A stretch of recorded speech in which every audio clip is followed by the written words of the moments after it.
حمید ایک غریب مگر ایماندار مزدور تھا۔ دن بھر اینٹیں اور پتھر دھوتا مگر اس کی محنت کے باوجود غربت اس کا ساتھ نہ چھوڑتی۔ ایک شام جب وہ تھکا ماندہ اپنے کچے گھر کی طرف جا رہا تھا، اچانک اس کا پاؤں کسی بھاری چیز سے ٹکرایا۔ اس نے نیچے جھک کر دیکھا، راستے کے کنارے ایک پرانا مٹی سے بھرا تھیلا پڑا تھا۔ دل میں تجسس جاگا۔ اس نے تھیلا کھولا اور اس کی آنکھیں حیرت سے پھیل گئیں، یہ تو سونے کے سکے تھی۔ حمید کا دل زور زور سے دھڑکنے لگا۔ اس کے ذہن میں خیال آیا، یہ تو میری تمام مشکلات کا حل ہو سکتا ہے، لیکن یہ میرا نہیں ہے۔ وہ گہری سوچ میں پڑ گیا۔ ایک لمحے کے لیے لالچ نے اس کے دل میں سرگوشی کی، مگر فوراً اس نے خود کو جھٹک دیا۔ یہ کسی ضرورت مند کا ہو سکتا ہے۔ اگر میں نے اسے رکھ لیا تو یہ ایمانداری کے خلاف ہوگا۔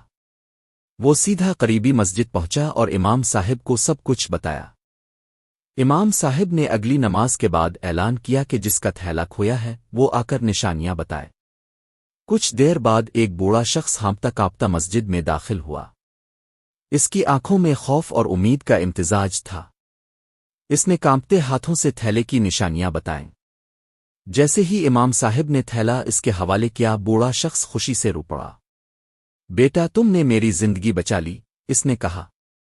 یہ سکے میری بچیوں کی شادی کے لیے تھے، میں تو سمجھا تھا کہ سب کچھ لٹ گیا۔